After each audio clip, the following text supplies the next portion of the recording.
Hey everyone, this is Paul filming a gut reaction to Teenage Mutant Ninja Turtles Mutant Mayhem. If you saw my Blue Beetle gut reaction, you know that this is a follow-up to that video. I'm doing a combination of films similar to Barbenheimer, only in my case I coined Mutant Beetle Blue Mayhem, and the second film I saw was Mutant Mayhem. So, with all that being said, there's a lot to digest with this film, and it's definitely one that I might end up seeing again if it was with a friend, because there's a lot to unpack and really digest. But is it a worthy addition to the overall Ninja Turtles franchise? Yes. Was it worth Rise of the Teenage Mutant Ninja Turtles getting canceled over? Not in my opinion. But is it worth it on its own standalone movie with a sequel definitely coming? Yes, I do think it earned that. It's a quality film that I really, really enjoyed, for the most part. The animation is by far the best thing in the entire movie. Like, the animation really brings it up. Like, it'd be a lot more for me otherwise. But beyond that, the voice acting is really good. I really appreciate that they got actual teenagers to voice the characters, and they're not completely big names, or at least not anyone I personally recognized. But it really works well. All of the voice acting really brings the characters to life in a very genuine way, and I really like it. The brothers have great chemistry with each other. The villains have really great banter with each other, good motives, and I liked all of it.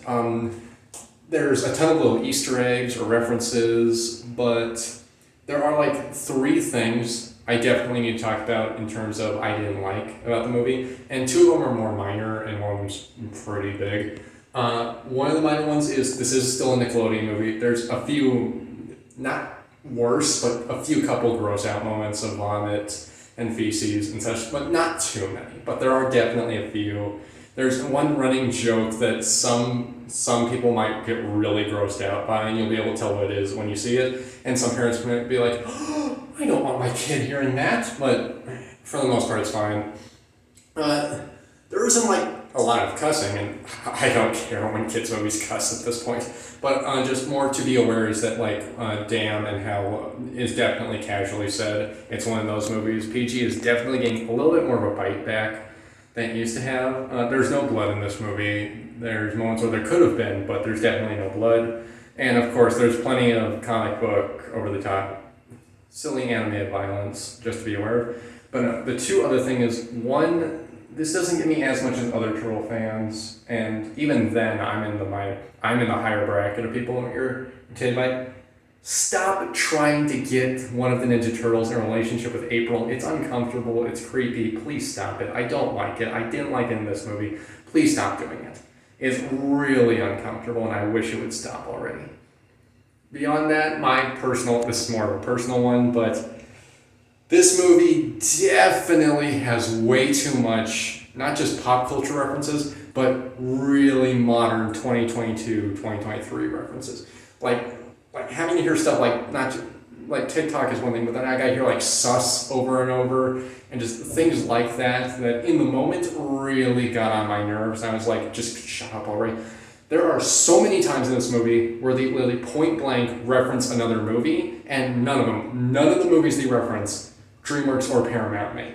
All of them are references to movies other people made. Like there's references to Endgame, like there's tons of references to singers. There's like clips from other movies. Like there's a part early in the movie where they're watching an open drive-in movie, but it's a live action movie. Like they just inserted a clip over the animation, and I thought that was funny then. But then it just keeps going, and it really gets on my nerves. There's way too many self-indulgent pop culture references that really take me out of the world, and it definitely makes the script feel like it was written 3 or 4 years ago.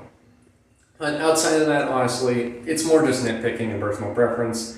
But hey, that's what gut reactions are. They're my personal preference and opinions on movies. But with that being said, I'd still recommend it, especially if you're a Ninja Turtles fan, and especially if you've got kids who are Turtles fans. I think they'll love this movie. But with all that being said, I really liked both of these movies. I had a great time with them, and hopefully they both do well. And hopefully Mutant Madness is another contender for Best Animated Feature, because Well, we all know who I wish it would go to. We all know who it definitely doesn't deserve to go to. So right now we got 3 movies this year that are contenders for getting it. And I don't think the remaining animated movies in this year are going to deserve it, but we'll see. And if it goes to Super Mario Brothers over Nimona or Across the Spider-Verse or even this, at least it didn't go to Elemental.